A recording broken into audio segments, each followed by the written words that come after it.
Israel kini dikabarkan mulai mengalami krisis senjata yang dipakai untuk membombardir wilayah Palestina. Dilansir tribunnews.com pada Kamis 8 Februari 2024, selain boros pemakaian amunisi, negara-negara sahabatnya pun kini mulai enggan memasok alat-alat dan amunisi untuk negara Zionis tersebut.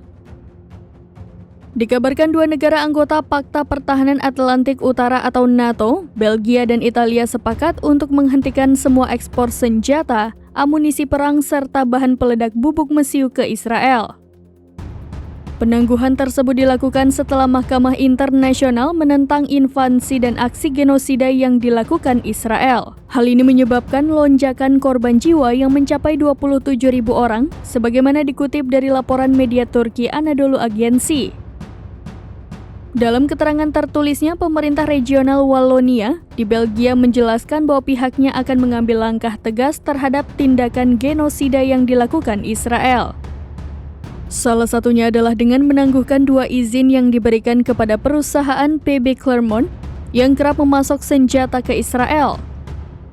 Hal itu diungkapkan oleh Menteri Perumahan Belgia Christopher Collignon. Penangguhan MOU tersebut dikatakan akan dilakukan mulai akhir bulan Februari 2024. Lebih lanjut, hal serupa juga turut dilakukan pemerintah Italia lewat pengumuman yang dirilis Menteri Luar Negeri Antonio Tajani yang mengungkapkan bahwa negaranya saat ini telah menghentikan pasokan senjata kepada pabrik-pabrik Israel.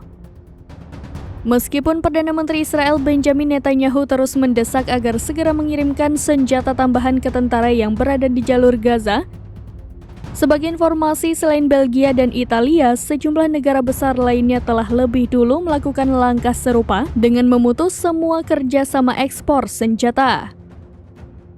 Tujuannya adalah untuk menghentikan genosida di Gaza, seperti perusahaan asal Jepang Itochu Corp yang menyatakan bahwa unit penerbangan mereka akan menghentikan kerjasama dengan perusahaan senjata Israel Elbit System Ltd pada akhir Februari karena perang di jalur Gaza. Download Tribun X sekarang, menghadirkan lokal menjadi Indonesia.